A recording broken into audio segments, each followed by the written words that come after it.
자, 오늘 두 번째 시간인데, 우리 지난 시간에는 품사라고 하는 것의 개념이 무엇이었는지, 그 다음에 그 품사를 묶을 때 어떤 기준으로 묶을 수 있는지, 어떤 품사들이 있구나 정도를 개관했다면, 오늘부터 이제 강론에 들어가서 중요도 순서에 따라서 수업을 진행을 할 건데, 일단 중요도가 가장 높은 게 용언이야. 이 용언이라고 하는 건 지금 화면에 보고 있듯이 이 동사와 형용사를 묶어서 우리가 용언이라는 말을 쓰는데, 이 동사와 형용사는 우리 지난 시간에 얘기했지만 의미라고 하는 어떤 분류 기준으로 나눴을 때는 동사, 형용사 이렇게 나눠. 이 용언이라고 하는 개념은 기능상으로 분류했을 때, 우리가 기능으로 분류했을 때는 용언이다 이렇게 얘기를 해. 근데 이 용언이란 말은 뭐라고 볼 수 있냐면 활용하는 말이다 이 말이야. 활용하는 말이다. 근데 이 활용이란 말부터 시작해서 이 밑에 나와 있는 것지만 뭐 어간이라든가 내지는 엄이라든가 이런 개념들이 정리되지 않은 상태에서 동사와 형용사를 수업하기가 어려워. 이 용언이 끝날 때까지 계속해서 어간, 어미, 그 다음에 활용, 덧붙여서 뭐 어근 이런 부분들, 기본형 이런 부분들이 계속해서 언급이 될 건데 개념을 정리해 놓지 않고 수업을 들어가게 되면 앞으로 계속 부딪히게 되고 그게 무슨 말인지 계속해서 똑같은 자리를 맴도는 것 같은 그런 느낌이 들어. 그래서 오늘은 이 용어를 본격적으로 수업하기 전에 용어 정리를 좀 해놓고 들어갈까 해. 자, 내가 먼저 좀 써놨는데 이 용언과 관련된 부분들에서 꼭 알아야 되는 개념들을 먼저 좀 짚고 가자고. 자, 활용이란 말 아까도 봤지만 이 활용이라는 말은 어간에 다양한 어미들을 붙여서 변화를 주는 것. 우리 지난 시간에 배웠지만 용언이라고 하는 것이 유일하게 가변어였어. 가변어. 가변어가 뭐였었냐면 형태가 변할 수 있다는 얘기였지. 그러니까 어간에 어미를 붙여서 변화를 주기 때문에 형태가 변할 수 있는 거야. 자, 그러면 예를 들어서 자, 그러면 동사에 먹다가 있어. 먹다. 먹다라는 단어는 먹다라고만 쓰이지 않고 여러 가지 형태로 뒤에 먹다, 먹고, 먹지, 먹어서, 먹으니 이런 식으로 형태가 고정되지 않고 이렇게 다, 고, 지, 어서, 은이 이런 식의 이 어미들을 붙여서 활용을 해. 이 과정을 뭐라고 하냐면 활용이라고 하는데 이걸 활용한다는 말을 쓰는 건데 지금 활용할 때 과정에서도 봤겠지만 먹이라는 부분은 변화되지 않았어. 이 먹이라는 부분은 계속해서 반복이 됐고 변하지 않았는데 이걸 중심으로 해서 뒷부분인 다, 고, 지, 어서, 은이 이 부분은 변화가 됐어. 그래서 이러한 부분들을 뭐라고 하냐면 어간이라 그래. 그 다음에 이렇게 변화되는 부분들은 이 부분들은 뭐라고 하냐면 어미라 그래. 그래서 용어는 어간과 어미가 결합하여 만들어지는데 그 형태가 고정되지 않고 어간에 다양한 어미들을 결합시켜서 활용을 하는 단어다 이렇게 생각을 하면 될 것 같아. 그래서 왼쪽에 와서 정리를 해보면 어간이라고 하는 것은 활용할 때 변하지 않는 부분을 어간이라고 하고 어미는 변하는 부분을 어미라 그래. 그러니까 어간과 어미를 분류할 때는 변하냐 변하지 않느냐 이 차이만 잘 기준을 잡으면 될 것 같아. 자, 그러면 자, 한 번 더 연습을 해봅시다. 보다라는 단어로 해볼게. 보다. 자, 보다를 활용하면 보다는 보다의 형태로만 쓰이지 않고 보다, 보고, 보니, 보아서, 보아라 뭐 이런 등등의 더 어미들을 붙일 수 있겠지. 그렇지만 이 보다라는 단어를 기본으로 이 보다라는 단어를 활용했을 때 이 보 부분은 바뀌지 않았어. 근데 뒤에 다, 고, 니, 어서, 어라 이 부분은 계속해서 바뀌는 부분이야. 그래서 이쪽 부분을 어간이라고 하는구나. 이쪽 부분을 어미라고 하는구나. 이제는 판단할 수 있겠지. 자, 근데 여기서 하나 조금 더 개념을 나가볼게. 이제 어근과 접사의 개념으로 좀 들어갈까 해. 그런데 이 보다라는 단어의 실질적 의미가 보에 있을까 다에 있을까라 물어보면 당연히 이 보에 있겠지. 그러면 이 보가 결국에는 보다에서 보가 어간이기도 하지만 이 어간이기도 하지만 이 단어의 어근이기도 한 거야. 그래서 어간과 어근이 일치하는 단어지.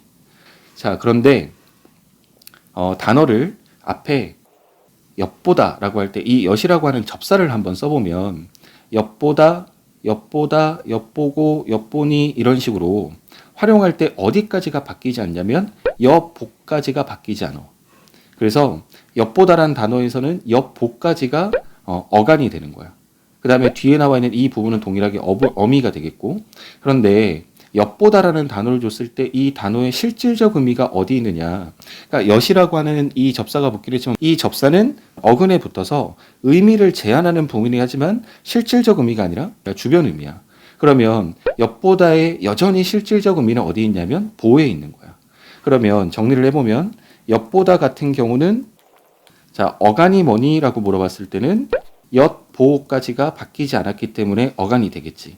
그런데 어근이 뭐니라고 말했을 때는 여기서 엿은 실질적 의미가 아니기 때문에 단어의 실적 의미를 가지고 있는 보만 어근이 되는 거야. 그럼 정리를 위해서 앞에 아까 전에 보다라는 단어 있었을 때, 자, 보다라는 단어였을 때 이 보다라는 단어의 어간이 뭐니라고 말하면 이거는 보가 되겠지. 근데 어근이 뭐니라고 말했을 때는 이것도 여전히 보가 될 거야. 그러면 이 보다라는 단어에서는 어간과 어근이 모두 일치가 되겠지. 엿보다 같은 경우는 어간은 엿보까지가 활용할 때 바뀌지 않았지만 실적 의미는 보에만 있기 때문에 이 단어는 어간과 어근이 일치하지 않는 단어가 되는 거야. 자, 그러면 단어 하나 정도를 더 연습을 한번 해볼게. 돌다라는 단어를 가지고 한번 해볼게. 자, 돌다. 뭐 팽이가 돌다, 돌다. 그 돌다라는 단어를 활용할 때 돌다, 돌고, 돌지, 돌아서, 돌아라 이런 식으로 활용이 되기 때문에 이 단어에서 바뀌지 않는 부분은 지금 눈으로 보고 있지만 돌이라고 하는 부분은 바뀌지 않고 뒤에 다, 고, 지, 아서, 아라 이 부분은 바뀌었어. 그러면 이 돌다라는 단어의 어간이 뭐니라고 물어봤을 때는 돌이 되겠지. 활용할 때 바뀌지 않았으니까. 그러면 어근이 뭐니, 자, 실질적 의미를 갖고 있는 어근이 뭐니라고 했을 때는 여전히 돌이 될 거야.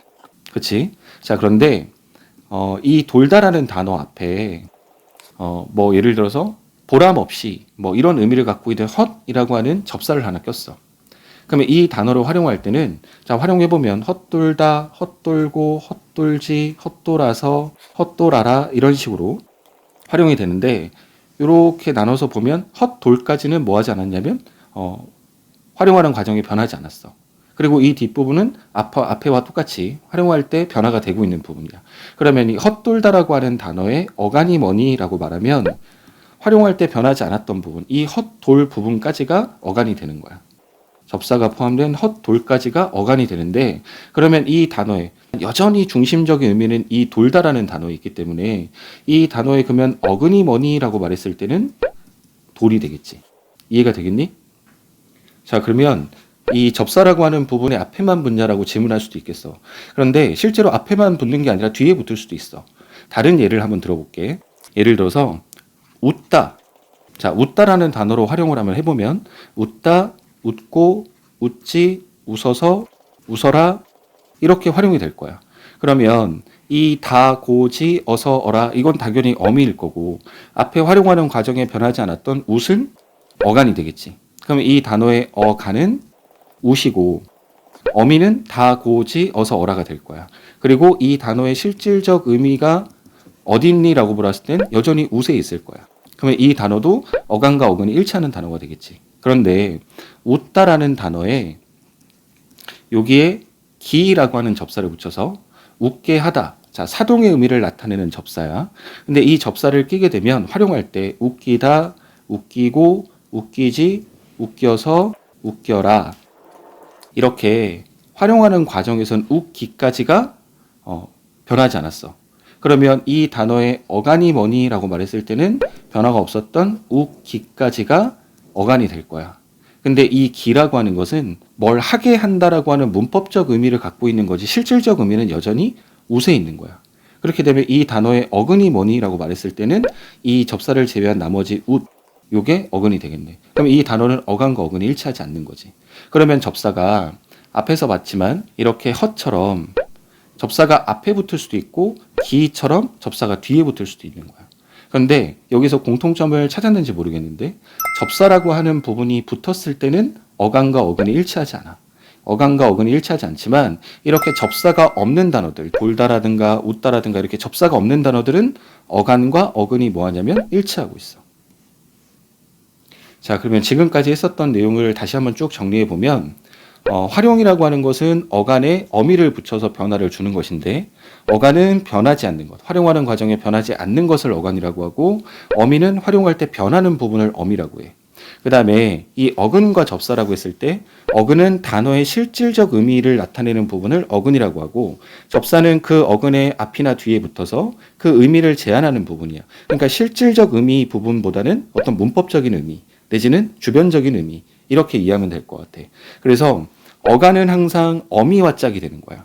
어근의 짝은 접사인 거야. 어떤 단어는 접사가 있을 수도 있고 어떤 단어는 접사가 없을 수도 있어. 접사가 없으면 어간이 어근 그 자체라고 생각하면 되고, 접사가 붙으면 그 접사가 붙은 부분까지가 어간이 될 수 있다는 거. 여기까지 이해가 될까? 자, 이제 마지막 기본형에 관련된 얘기인데, 이 기본형이라고 하는 말은 어디에서만 쓰는 말이냐면 다른 품사에서는 쓰지 않지만 이 용언에서만 쓰는 이 기본 개념인데, 이 기본형이라고 하는 것은 어떻게 정리하면 되냐면 어간에 다를 붙이면 돼. 그러면 이 어떤 특정한 단어를 보고 어간을 파악했다면 그 어간 뒤에 다를 붙이면 그 단어의 기본형이 되는 거야. 우리 지금까지 봤었던 거를 정리해 보자면, 처음에 이 엿이라고 하는 게 없었을 때 보다였어. 그러면 이 보다의 어간은 보였고 그 보에다가 다를 붙인 기본형이 보다가 되는 거야. 근데 엿이 붙었을 때 우리가 어간을 판단했을 때는 엿보까지가 어간이었고 그 엿보에 다를 붙여서 엿보다가 기본형이 되는 거야. 단어의 기본형. 그 다음에 이 돌다도 어간이 뭐였냐면 돌이었어. 접사가 없었고 돌이 어간이었는데 이 어간에 달을 붙여서 돌다가 기본형이 되는 거고, 근데 헛돌다 같은 경우도 헛이 없었을 때는 이 기본형이 돌다였지만 헛이 있었을 때는 접사를 포함해 이 헛돌까지가 어간이었는데 이 어간에 달을 붙여서 헛돌다가 기본형이 되는 거야. 그 다음에 웃다도 마찬가지지. 웃다도 이 웃다도 어간은 웃이었고 그 어간에 달을 붙여서 웃다가 기본형이 되는 거였는데, 이 기를 붙은 웃기다 같은 경우는 어간은 웃기까지였고 그 다음에 그 뒤에 달을 붙여서 어미 달을 붙여서 웃기다가 기본형이 되는 거야. 자, 그러면 마지막으로 정리하듯 문제를 한번 내볼게. 잠깐 스톱하고 나서 너희가 먼저 판단해보고 난 다음에 그렇게 했으면 좋겠어. 한 단어만 해볼게. 자, 이 단어를, 자, 어간이 뭐니, 어미가 뭐니, 어근은 뭐니, 접사는 뭐니, 기본형은 뭐니. 자, 한번 해보고 난 다음에 설명을 들었으면 좋겠어. 자, 너희가 해봤다고 생각을 하고 이 단어를 한번 해보자고. 자, 그러면 짓밟히다, 짓밟히다라고 했으니까 이걸 활용했을 때는 짓밟히다, 짓밟히고, 짓밟히니, 짓밟혀서 이렇게 활용이 될 거야. 이렇게 활용이 될 건데, 활용하는 과정에서 짓밟히다, 짓밟히고, 짓밟히니, 짓밟혀서, 그러면 여기까지가 변하지 않았던 부분이야. 그러면 이 단어의 어간은 짓밟히까지가 어간이 될 거야. 그러면 짓밟히까지가 어간이 될 거고, 어미는 당연히 다, 고, 니, 뭐 이런 것들이 다 어서. 그런데 단어를 줬을 때는 요 다가 어미가 되겠지. 이 단어에서 보면 어미가 요 다에 해당되는 거니까 활용하는 과정에서 보여줬던 고, 니, 어서 이것들도 다 어미가 될 수 있지만 짓밟히다라고 만약에 문제를 냈으니까 여기서 어미는 다가 해당이 돼야 되겠네. 자, 그러면 어근은 단어의 실질적 의미라고 했었는데 짓밟히라고 하는 요 부분에서 실질적 의미는 어디 있냐면 여전히 밥에 있어. 밥. 그지? 자, 짓이라고 하는 건 앞에 붙은 접사. 뭐 뒤에 가서 공부하겠지만 접두사라고 하고, 히라고 하는 것은 어근의 뒤에 붙은 접사. 자, 뒤에 가서 또 같이 보겠지만 전미사라고 해. 뒤에 붙은 전미사. 근데 이 짓이라고 하는 말이 붙어서 뭐 마구, 함부로 이런 어떤 문법적인 의미 내지는 어떤 의미적인 보충이 있긴 하지만 중심적 의미는 아니고 부차적인 의미인 거야. 주변적인 의미.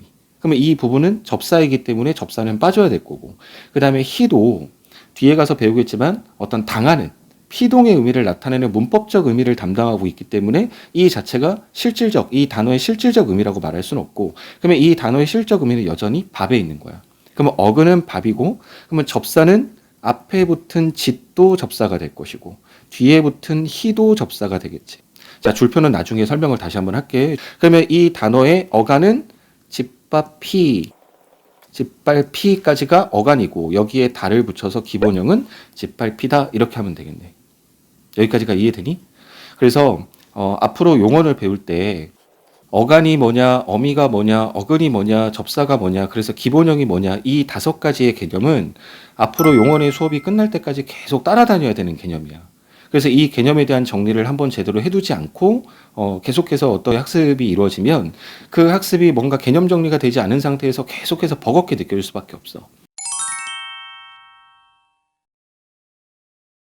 그래서 오늘은 이 5개 개념 정리를 따로 한 강을 찍었는데 이 개념 정리와 관련된 부분들이 처음 접하는 학생들은 여러 번 되풀이해서 봐야 할 것 같고, 그 다음에 이전에 공부한 적이 있지만 뭐 잘 정리가 돼서 오늘 수업하는 게 무리 없고 내가 잘 알고 있었던 거였다 이렇게 생각하면 상관이 없는데, 그것이 정리가 공부는 했었지만 정리가 제대로 되지 않았던 학생들은 다시 한번 복습을 더 천천히 해야 될 것 같아. 이 부분은 장단컨대 앞으로 이 용언이 수업이 끝날 때까지 계속해서 따라붙고 이 용어가 계속해서 반복될 용어이기 때문에 결국 이 용어는 가장 핵심적인 용어들이고, 이 용어들에 관련된 정리가 되지 않은 상태에서는 앞으로 계속 버거울 수밖에 없어. 그럼 뒤에 가서 어떤 학습 내용들이 버겁지 않으려면 이 부분에 대한 정리들은, 이 5개 개념에 관련된 정리들은 꼭 반드시 숙지를 해둬야 될 것 같아. 자, 오늘 두 번째 수업이었는데 오늘 수업은 여기까지 하고 다음 시간에 이어서 할게. 수고했어.